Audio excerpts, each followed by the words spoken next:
Olá, muito bom dia. Está começando mais uma análise aqui pela TV Mar, canal 25 na NET. Todos os anos é a mesma briga. Os governos tentam mostrar que a reforma agrária está avançando no Brasil.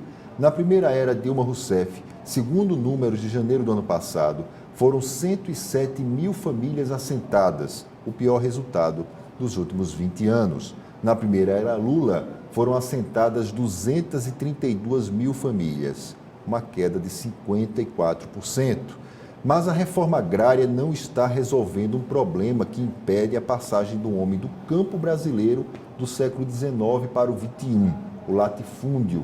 Em um mundo moderno, onde os mais ricos acumulam riqueza em empresas virtuais, ter terras no Brasil ainda representa status. O análise dessa semana recebe o pró-reitor de extensão da UNEAL, geógrafo e doutorando em gestão agrária brasileira, Reinaldo Souza. Reinaldo, muitíssimo bom dia, obrigado pela sua presença aqui no nosso programa. Por que os governos brasileiros dizem estar fazendo a reforma agrária sem mexer com latifúndio? Bom dia, Odilon, bom dia, ouvintes da Terra Mar, da TV Mar. Essa é uma problemática que se arrasta, como se sabe, sobretudo em Alagoas, há séculos, né? E que vem sendo repetida pelos governos com a simples retórica de que se tem feito reforma agrária no Brasil. Isso, a rigor, é uma mentira, né? No Brasil nunca se fez e não tem sido feita reforma agrária. Na verdade, o que tinha acontecido, a rigor, é uma tentativa de ludibriar as pessoas, de fazer com que elas creiam que tem havido reforma agrária no país. Você aponta inicialmente dados importantíssimos para o início da nossa análise, que diz respeito ao assentamento de família nos últimos anos, sobretudo no governo de Dilma e Lula. De fato, a gente acreditava que com o governo Lula, nós iríamos atingir uma meta de aproximadamente 500 mil famílias assentadas. Isso não foi possível, infelizmente, apesar dos avanços sociais que são inegáveis. No que tange à questão agrária, o governo do PT não tem avançado e não tem permitido se fazer uma ampla e verdadeira reforma agrária, como a gente prega, como a gente acredita e como a gente tem tentado fazer com que a sociedade acredite, né? Então, os números ainda são pífios, diga-se de passagem, são números que não atendem à realidade e à necessidade do país para que se transforme a nossa estrutura fundiária. Então, é preciso que a sociedade tenha conhecimento dos dados, que os analise com frieza, com tranquilidade, serenidade, maturidade, para que a gente possa construir uma ampla e verdadeira reforma agrária, como tem sido feito, já foi feito em vários países, inclusive da América Latina, né? Então, a rigor, os governos não têm se empenhado nessa empreitada de fazer com que a reforma agrária verdadeira e ampla aconteça. O que tem havido, na verdade, é um par e passo com o mercado, é um par e passo com o modelo histórico de concentração fundiária, que tende a se perpetuar, a julgar pelos últimos decênios que a gente viveu na estrutura agrária brasileira. Mas esse problema que o senhor levanta, ele é exclusivo do governo do PT? Não, olha, esse problema já se arrasta, como disse, há séculos e passou por governos anteriores, né? O que ocorre é que a gente criou uma expectativa muito grande em torno do PT e a gente espera que isso ainda seja atingido, há tempo para isso. A gente criou uma expectativa muito grande em função do que se havia prometido, né, no campo da questão agrária brasileira, e isso não foi atingido.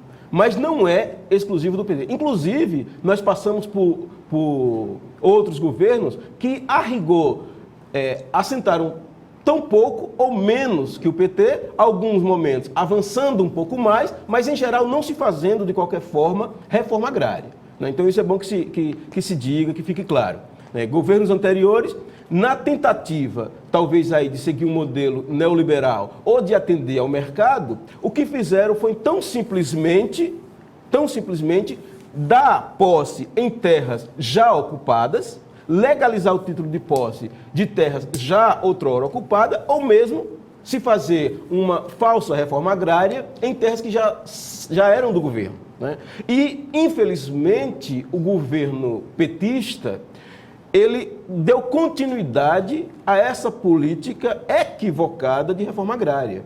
Então, esses equívocos que a gente está tentando corrigir, né? Para fazer escrever uma nova história na questão agrária brasileira. O problema é só o número de famílias assentadas?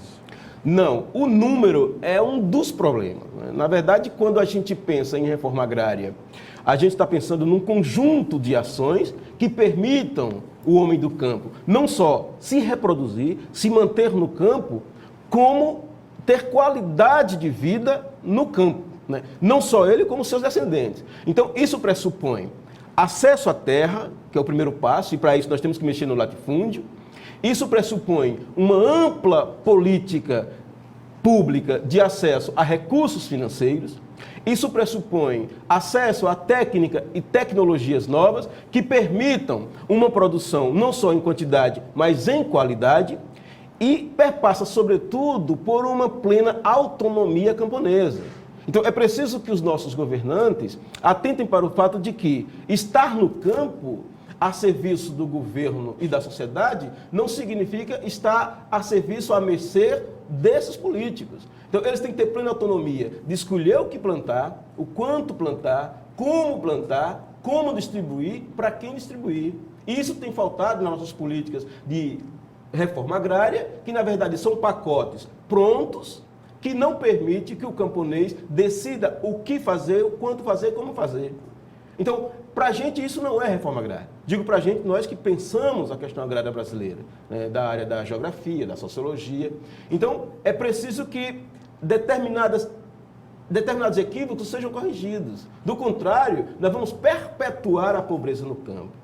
Nós não vamos permitir uma ascensão social, como a gente almeja. O que é reforma agrária para o senhor? Então, reforma agrária para mim é um conjunto de ações voltadas para a permanência no campo, que culmine não só com a distribuição de terras, que culmine numa distribuição de renda, que naturalmente vai reverberar na qualidade de vida, na reprodução com qualidade dos homens e mulheres do campo. Então, a reforma agrária pressupõe um conjunto de ações que dê possibilidade dos homens e mulheres do campo viverem com a mesma dignidade quando ocorre na cidade que a gente tem. Então, não é possível perpetuar no campo a miséria que ora se apresenta. O que nós vemos no campo hoje, por exemplo, é um esvaziamento em função das condições de vida ruim. Imagine você que nós temos escolas multisseriadas, em que você tem 5 turmas diferentes numa mesma sala. Imagine que nós temos crianças que, para chegar na escola, andam 3, 4 quilômetros para depois pegar um caminhão sem sequer cobertura, sobretudo no interior de Alagoas. Imagine que nós temos no campo pessoas que, mesmo vivendo da roça, não têm o que comer. Imagine a contradição, né? Eles que plantam, mas não têm o que comer, né? Porque o pouco que planta e que colhe está sendo tragado para manter, sobretudo, os citadinos, né? Porque nós nos alimentamos aqui na cidade do que é produzido nos parcos espaços de terra que sobram muitas vezes na beira da estrada, né? Recentemente, uma amiga nossa defendeu uma dissertação de mestrado, discutindo justamente a produção de alimentos na faixa de domínio, né? Ou seja, na beira da estrada, porque as longas faixas de terras férteis que nós temos e que deveriam estar disponíveis para produzir alimentos, estão sendo tomadas, sobretudo, pelo agronegócio, né? Então, é preciso repensar essa política pública ligada ao campo para que, no futuro, nós possamos garantir uma soberania alimentar. E olha que eu não estou falando nem de segurança alimentar. Estou falando de soberania alimentar. A ideia de segurança alimentar. Qual é a diferença? Porque segurança alimentar, que tem sido, inclusive, apropriada pelos governos, é uma medida pública que visa atender tão simplesmente a população no que tange a quantidade de alimentos, sem se preocupar com a qualidade, a forma de produzir, os laços sociais que estão por trás dessa produção. Então, a ideia de segurança alimentar, que é propagada mundo afora, ela pressupõe que todos tenham que comer 3 vezes ao dia, sem se importar se nós estamos comendo veneno, como foi denunciado pelo cineasta Silvio Tendler no documentário O Veneno Está na Mesa 1 e 2. Nesses 2 documentários retratam muito bem essa coisa do que nós comemos hoje, segundo denúncias do Silvio Tendler, que é um dos grandes cineastas brasileiros. Nós consumimos hoje, em média, 4,5 litros de agrotóxico por ano, cada cidadão brasileiro. Imagine o cúmulo do absurdo. Então, é preciso romper com isso. E a ideia de soberania alimentar vem justamente para romper com a falácia da segurança alimentar, porque pressupõe a produção de alimentos não só em quantidade, porque isso é necessário, haja vista a grande quantidade populacional que nós temos no globo hoje, mas que essa produção seja feita com qualidade, sem uso de agrotóxico, sem uso do transgênico, que seja um alimento saudável, produzido à base de uma agricultura camponesa, ou familiar, como queira chamar, e que garanta que essa produção não seja fruto, por exemplo, do trabalho escravo no campo, né? Uma produção que vise um equilíbrio ambiental, que degrade, porque a gente sabe que é impossível produzir sem um mínimo de impacto, mas que degrade o menos possível o meio ambiente e que garanta uma equalização social. É uma diferença rapidamente falando. O senhor disse o seguinte: para acalmar os ânimos do mercado de terras, somos enganados o tempo inteiro, quando o assunto é reforma agrária. Explique isso. É engraçado quando a gente vai falar de reforma agrária, seja em sala de aula, seja em ambientes públicos de discussão, porque as pessoas, sobretudo aquelas menos informadas, tendem a achar que nós fazemos reforma agrária e que elas não surtem efeito, que elas não funcionam. E aí eu repito que nós não temos feito reforma agrária, né? E aí, para responder diretamente a sua pergunta, por que eu afirmo que nós não temos feito reforma agrária? Porque o que tem sido vendido no Brasil é uma falsa reforma agrária. Ou como diz o meu orientador Heraldo Ramos e outros pensadores da academia, da sociologia, da geografia, o que tem sido vendido é uma contra-reforma agrária ou uma reforma agrária de mercado. Ou seja, é uma reforma agrária que visa atender única e exclusivamente o mercado e manter o status quo de uma elite latifundiária que quer se perpetuar no poder. Essa reforma agrária, ela não atende aos anseios da comunidade rural, dos camponeses, dos ribeirinhos, dos quilombolas e outros nichos do meio rural que a gente defende. Então é preciso pensar, discutir, ampliar o debate sobre o que tem sido feito no Brasil, que nós intitulamos de reforma agrária, para a gente poder avançar. Infelizmente ou felizmente, alguns autores têm enveredado por um caminho equivocado, tão simplesmente mantendo o status quo dessa elite. E aí são discursos bonitos, bem feitos, bem elaborados, teses, dissertações, livros, artigos científicos que são propagados pelo mundo em revistas de nome, né, revistas conceituadas internacionalmente, e que levam a crer, inclusive fora do Brasil, que aqui se faz reforma agrária e que não se atende, não se corrige o problema fundiário por uma questão, muitas vezes, segundo eles, de incompetência dos trabalhadores do campo, de falta de uma política pública voltada para a manutenção dessa reforma agrária, quando na verdade a gente sabe que a reforma agrária não tem sido feita. Mas olha, professor, vamos lá. Se a gente olhar unicamente por uma visão só, no caso, a visão que você está propondo, a visão mais academicista do problema da reforma agrária, só existe uma única forma de fazer reforma agrária, você acabando com o latifúndio e você colocando essas terras para os assentados. Isso não é uma forma muito conservadora, muito, me perdoe o termo, mas eu acho que a pessoa também, caso está pensando nisso, muito esquerdopata, digamos assim, de pensar o problema da terra no Brasil? Como você mesmo colocou, se você olhar só por um prisma, né, da coisa, você por exemplo, realmente foi assim poderia nos afirmar. Estados Unidos, foi assim na Europa, foi assim em outros países da América Latina, funcionou exatamente nesse modelo? Em alguns casos não houve o esperado, não se atingiu as metas esperadas. Mas em alguns casos funcionaram e funcionaram bem, né? O que ocorre no Brasil é que nós tendemos a trabalhar essa distribuição de terras como sendo uma tomada abrupta do poder latifundiário e a distribuição de terras de maneira também abrupta, né? O que não está na nossa linha de discussão e de crença, né? Nós acreditamos numa distribuição pacífica, gradativa, pensada, estruturada, como manda o figurino. Nós temos, por exemplo, porque as pessoas tendem a ver com olhos um tanto quanto negativo, o Movimento Sem Terra, por exemplo, né? Que é um dos movimentos sociais Exatamente. melhor organizados do país.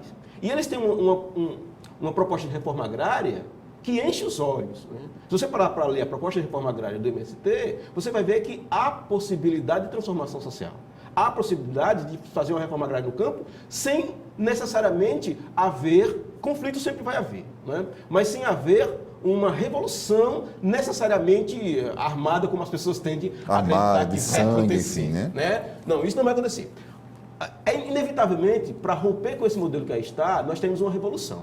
Revolução não necessariamente no sentido de revolução armada, mas uma revolução no campo das ideias, das práticas, da realidade social. Então, essa revolução, ela nasce inicialmente com a tomada da terra ou a distribuição da terra, ela perpassa pelo ideário, pelo imaginário dos camponeses do homem do campo, que é de onde deve partir a ideia inicial da reforma agrária. Eles é que sabem o que é a terra, como lidar com ela, o que fazer dela, e em seguida ela vai ser lapidada pela academia, pelos cientistas, pelos pensadores, que sabem o que é fazer distribuição de terras com clareza, com consciência social, porque a terra, ela deve cumprir uma função social. A própria Constituição, ela exige isso. Só que ela não tem cumprido a sua função social. Qual é a função social da terra? É produzir alimentos. A terra não é um bem que deva ser usado para benefício próprio, individual, ou mesmo como reserva de valor. Né? A terra é um bem natural que tem uma função social que deve estar por cima dela, que é produzir alimentos, garantir a soberania alimentar global. No entanto, isso não tem sido cumprido. As pessoas têm se apropriado da terra como uso de valor. E aí, o Marx estaria se contorcendo hoje no túmulo se seu corpo ainda estivesse intacto. Né? Porque, imagine que a terra, por natureza, ela não tem valor, não deveria ter valor em si, né?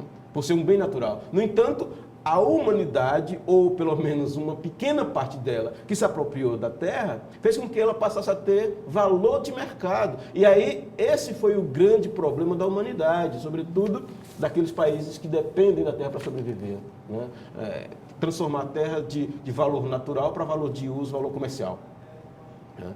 E como corrigir isso é o grande gargalo que a academia tem enfrentado, que nós, cientistas sociais, temos enfrentado. Né? Como retomar o valor social da terra, como outrora os nossos antepassados faziam. E como alguns resquícios de sociedade do passado, a exemplo dos indígenas, ainda o fazem. Né? Fazendo com que a terra tenha realmente um valor social e não um valor de mercado. Vamos trazer a questão para Alagoas. Qual o perfil do assentado no campo? Em Alagoas? Bom, Alagoas nós temos assentamentos já consolidados, nós temos assentamentos não tão consolidados quanto aqueles mais antigos, historicamente consolidados, mas que tendem a se consolidar nos próximos anos, em função não só do seu exemplo de produtividade, capacidade de liderança e etc. E temos também aqueles que ainda lutam por reconhecimento da propriedade, da posse, né?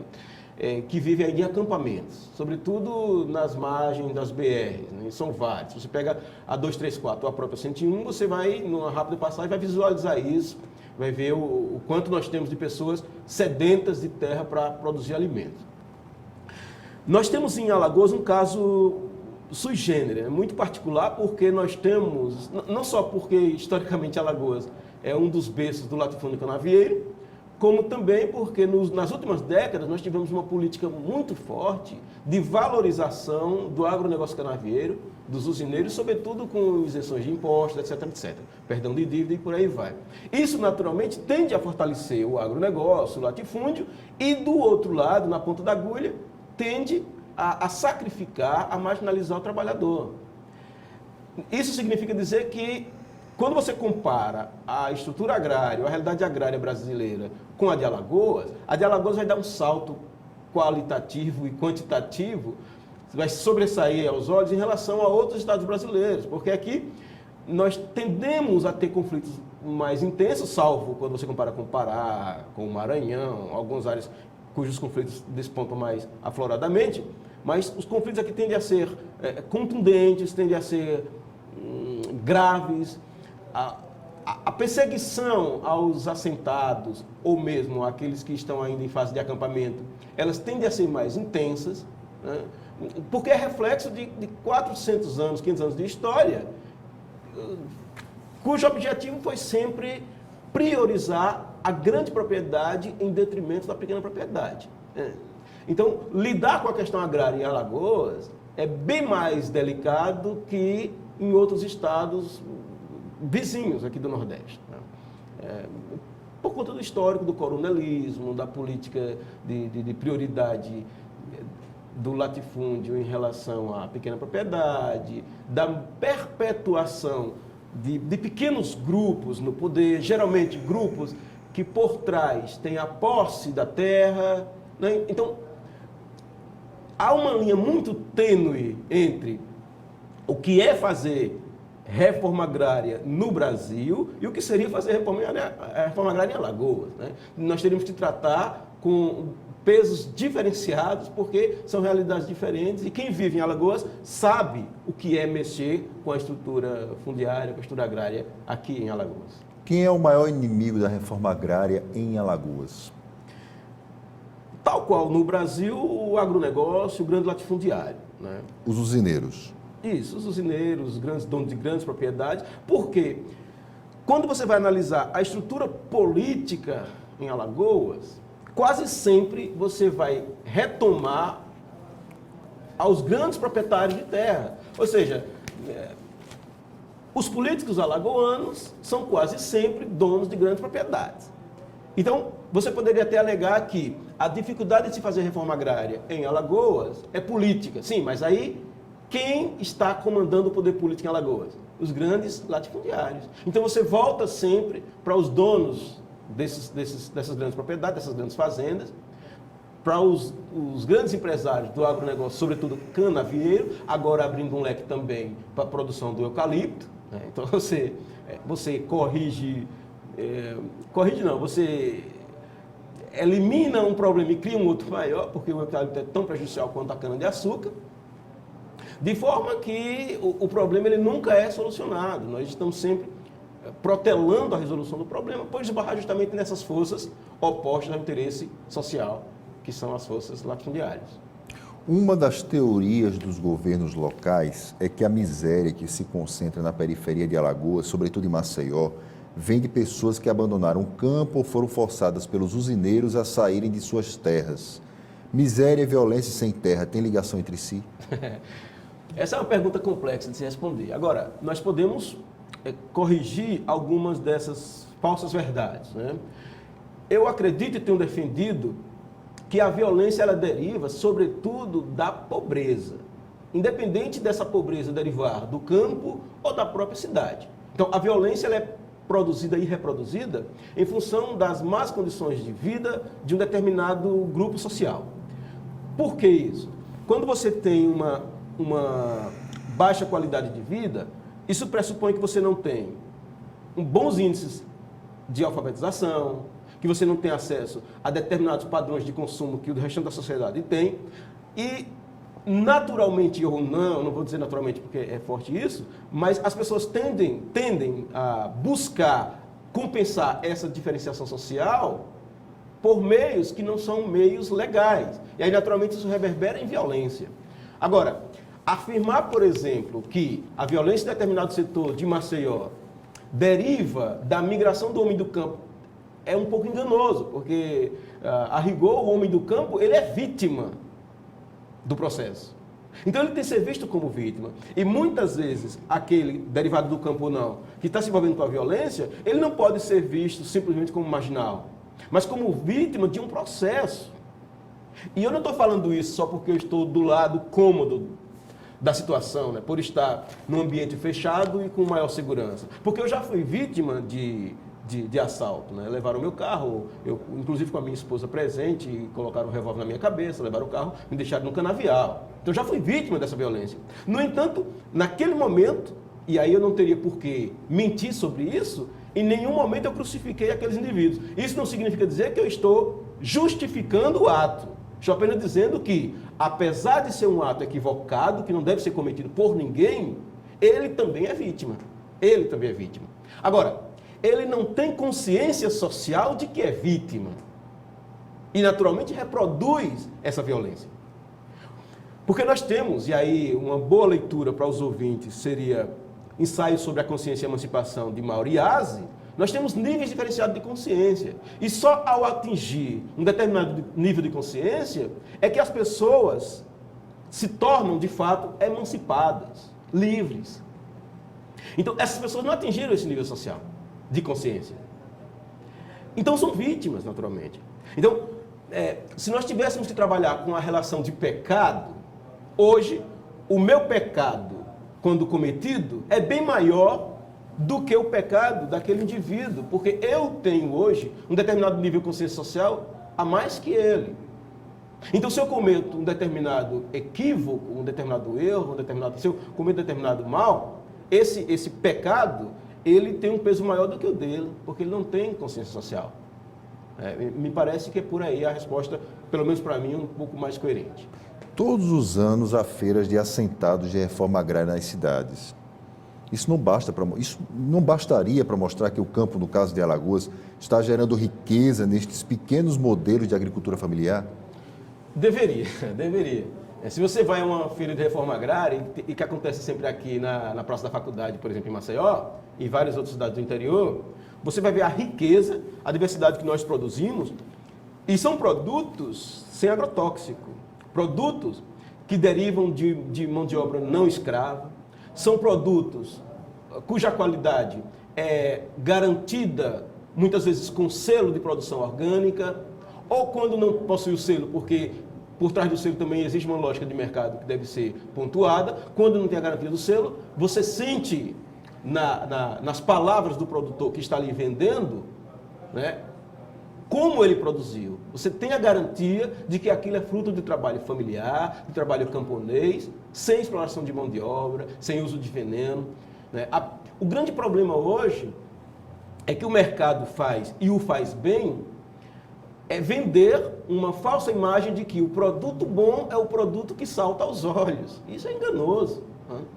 Né? Muitas vezes o tomate derivado da produção camponesa, sem uso do agrotóxico e sem uso do adubo químico, ele tem uma aparência externa um pouco inferior em tamanho, em termos de aparência, inferior àquele que aparece lá no hipermercado.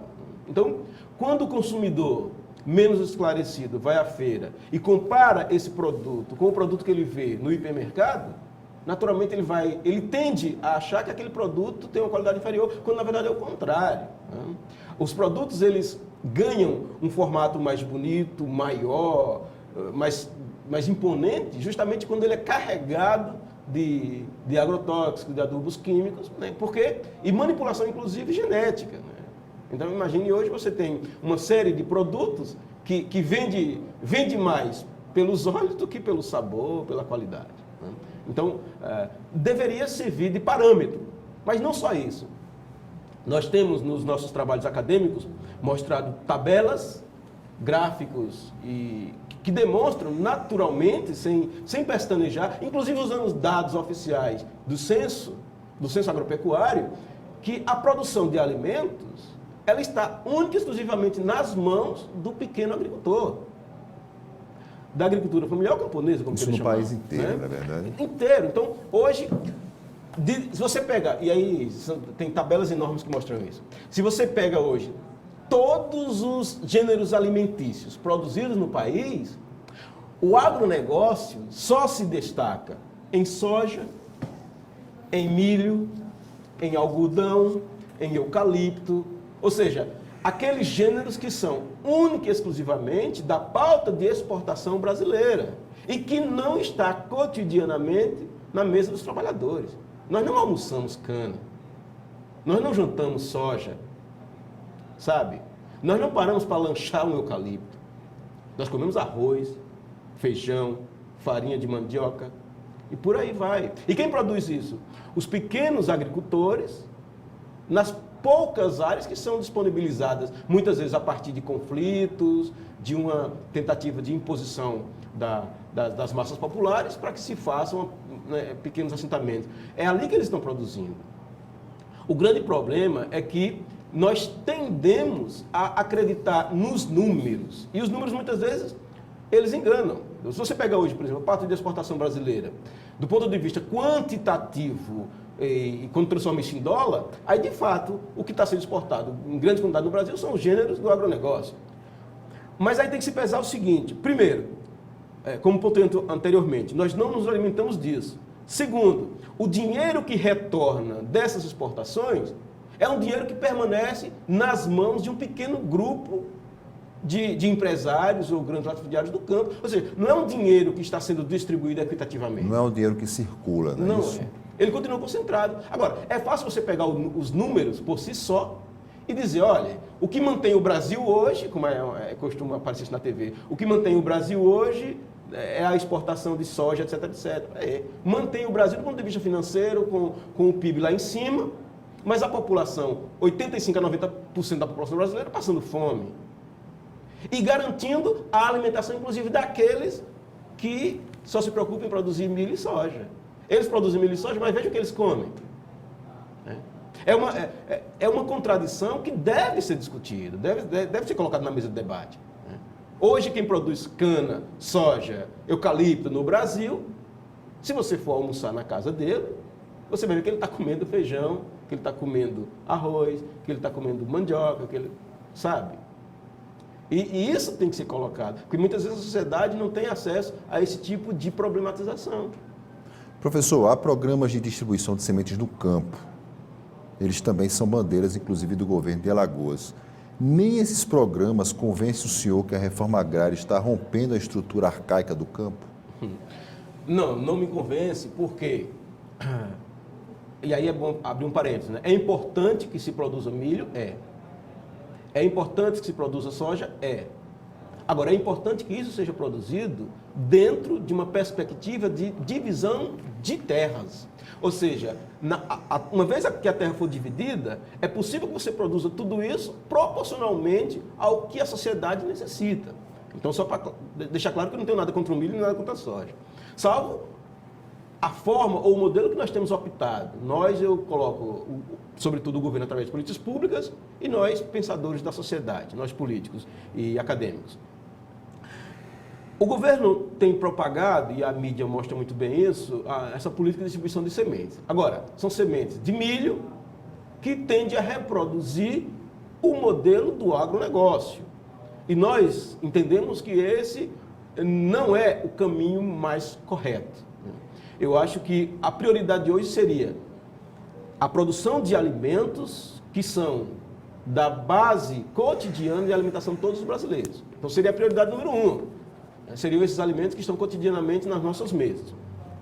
Segundo, não podemos, mesmo que a intenção seja boa, e eu acredito que o seja, adotar modelos que concentrem propriedades, que concentrem monoculturas. Toda e qualquer monocultura, ela é prejudicial à sociedade. Porque você vai estar ocupando terras que poderiam estar produzindo alimentos, você tende a minimizar a diversidade, e aí por trás disso tem uma relação social dos agricultores que não é considerada, então é preciso repensar esse modelo. Então, me parece que investir em políticas públicas que valorizem ou prestigiem a monocultura ou mesmo latifúndio não é o caminho mais correto. E, pelo menos do pouco que eu conheço dessa política governamental aqui em Alagoas, distribuição de sementes, ainda está tendendo à manutenção desse viés, ou seja, da monocultura, que é o milho, e da produção em grandes propriedades. Espero que, casado com essa política, venham outras de valorização da pequena agropecuária, da diversidade de produção alimentícia em várias partes do Estado, que se venham políticas públicas complementares, que não fique só nessa, que, repito, tende a perpetuar a pobreza no campo. Há uma agenda também dos governos alagoanos, mas é interessante porque eles falam mais em agricultura familiar e menos em reforma agrária. E isso não se reverteu, pelo menos com a velocidade que se imaginou, que no caso era reverter a pobreza no campo. Qual o problema? Olha, primeiro eu gostaria de resgatar uma base conceitual, teórica conceitual, já que você pontuou a agricultura familiar e eu tenho falado também a agricultura camponesa. Né? Deixa claro para a sociedade que o indivíduo ou o ator social é o mesmo. Seja ele classificado de camponês, seja ele classificado de agricultor familiar. Então, o ator social é o mesmo, é aquele que está produzindo no campo, com mão de obra familiar, que muitas vezes detém os meios de produção, que produz pensando principalmente na família, na reprodução da família e só depois no mercado, ou seja, com uma outra lógica de reprodução que não é a lógica do capital. O que aconteceu é que na década de 90, sobretudo, um pouco antes, mas principalmente na década de 90, para trazer autores mais novos, alguns autores, através de suas teses, de seus livros, levantaram a bandeira da agricultura familiar. O que seria a agricultura familiar? Aquele mesmo ator, só que muitas vezes cooptado pelo mercado, ou seja, a serviço do agronegócio, com altíssima dependência dos bancos, de pacotes pensados para a agricultura, que inclui aí uso de transgênicos, uso de adubos químicos, uso de agrotóxico e principalmente dependência financeira. Então, é um pacote que é comprado, que ele vai na sua propriedade, planta, revende ou entrega muitas vezes ao agronegócio. Essa perspectiva é muito perigosa, digo, da agricultura familiar, no modelo que estão pregando e que o governo adotou nos seus planos de governo. Inclusive, não aparece em momento nenhum a palavra camponês, né? Porque camponês está carregado de sentimentos de classe, de resistência, né? E que isso incomoda politicamente falando. Então, isso é um perigo porque o pacote que é vendido, e aí eu dou um exemplo simples, né? No caso dos transgênicos, são sementes que não se reproduzem. Ou seja, o camponês perde a sua autonomia. Eu sou filho de camponês e me lembro, quando criança e adolescente, que o meu pai sempre guardou, hoje ele não trabalha, acho que está aposentado, ele sempre guardou da roça dele, ele dividia a produção em três galões diferentes, né, daqueles galões de alumínio. Um era para garantir a nossa alimentação para o resto do ano. Outro para garantir o plantio da safra seguinte. E um terceiro, ele usava para revender e comprar alguns artigos que nós precisávamos, por exemplo, para estudar. Isso está se perdendo com o modelo da agricultura familiar, cujos pacotes vendem sementes que não se reproduzem. Modificadas, enfim. Né? Modificadas geneticamente e que não se reproduzem. De forma que o agricultor, ele planta uma vez e tem que refazer o mesmo pacote no ano seguinte. E, em determinado momento, ele não tiver uma garantia para o banco, porque o banco é uma entidade de fins lucrativos, ela não dá ponto sem nó. O banco ele não quer, ele não dá empréstimo porque é bonzinho ao agricultor. Ele sempre quer ter algo de retorno. Então, quando o camponês não tiver algo, talvez até a vida, para dar de retorno, ele não vai ter garantia nenhuma de sobrevivência no ano seguinte. É por isso que há sempre, todos os anos, esse movimento de pequenos produtores a Brasília, sim, buscando o perdão da dívida, consegue o perdão, mas parece que o laço com a liderança local, política, ele se mantém junto com... É por aí o negócio. Por aí, perfeitamente, exatamente. Então, nós vamos corrigindo um problema e criando outro, de forma que mantemos sempre o pequeno agricultor na dependência do mercado. E é nada mais isso que eles querem, manter a dependência do mercado. E olha que nós não estamos falando em problemas mais graves. Se você pega hoje a semente transgênica, ela tem patente. Ela tem patente. Aí o que acontece? Você pega hoje...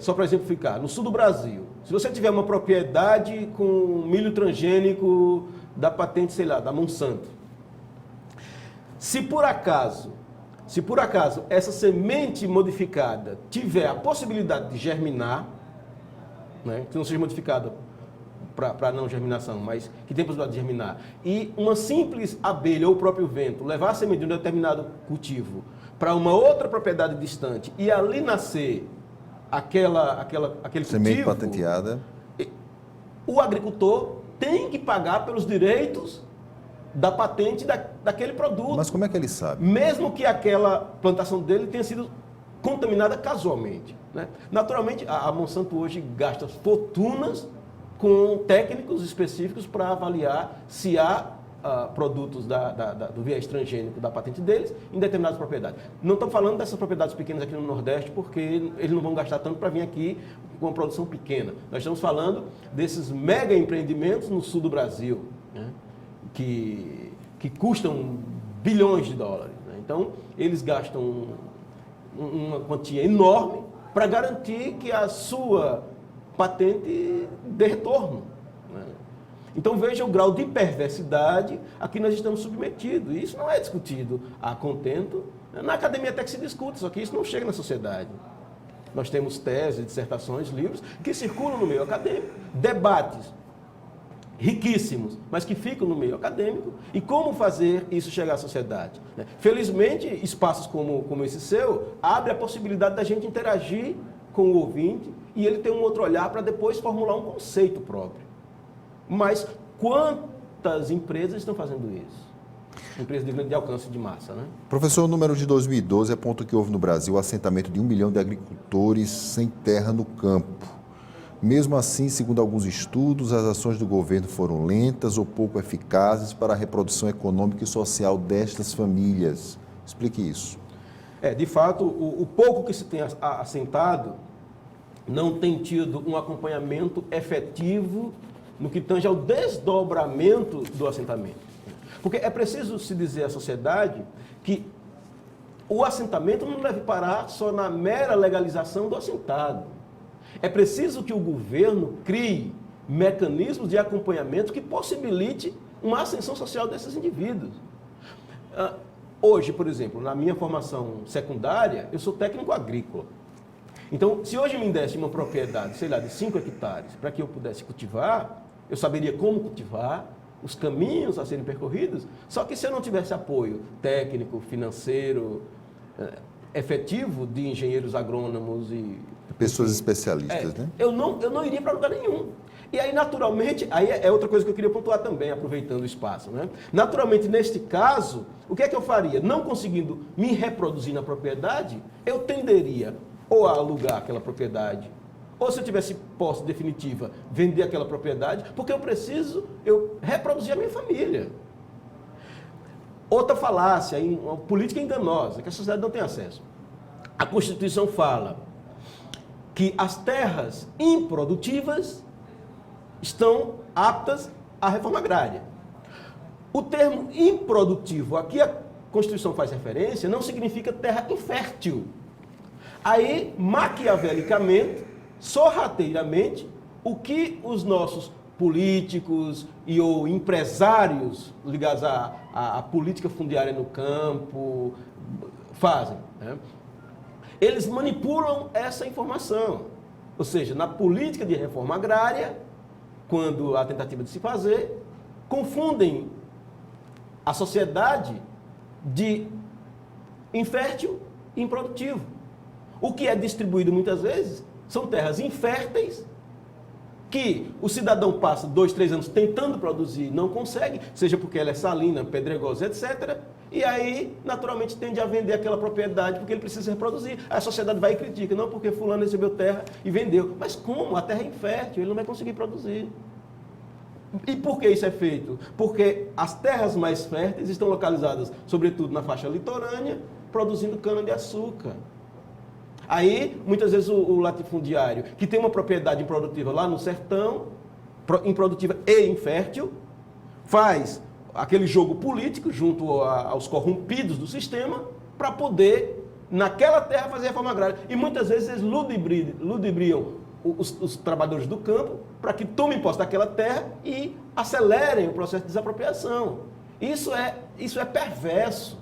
E a sociedade tem que ter um conhecimento disso, dessa perversidade. Professor, o assunto é grande claro. E é muito interessante, mas nós temos que encerrar o nosso programa. Eu queria que o senhor deixasse uma mensagem para o nosso telespectador a respeito de reforma agrária em Alagoas. Pronto. Primeiro, Odilon, aproveitando, já agradecer o espaço e dizer que é possível um outro modelo de sociedade, né?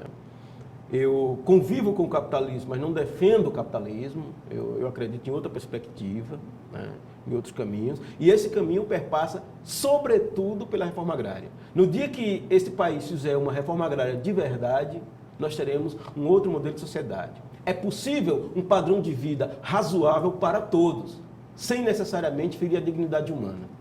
Basta que, para isso, quem tem muita terra abra mão de parte delas. Quem tem muito dinheiro, abra mão de um pouco desse dinheiro. É possível que os de baixo galguem patamares melhores. Nós não estamos aqui para pregar a socialização da pobreza, não é isso. Todos têm que ter direito a uma vida digna, a uma vida honesta, satisfatória para os seus descendentes. E eu acredito que o caminho, pelo menos nesse momento, o caminho mais rápido, mais eficaz, para se chegar a esse padrão de vida equitativo é uma ampla reforma agrária, uma ampla distribuição de riquezas. É inadmissível que 80% da renda brasileira esteja nas mãos de 10%, que 99% da renda global esteja nas mãos de 1%. Isso é inadmissível, isso é perverso.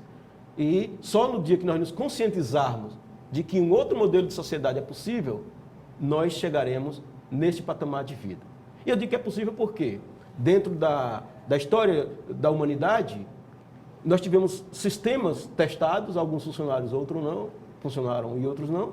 E o sistema vigente, atual, que é o capitalismo, ele percorreu um caminho e deixou um rastro. Esse caminho pode ser percorrido de volta. Se nós mudamos de um modelo para este, é possível mudar deste para um outro. E eu acredito nisso. Professor, muitíssimo obrigado pela sua presença aqui no nosso programa. Agradecido a você, telespectador, pela sua audiência aqui no Análise. E ele volta na próxima semana. Até lá.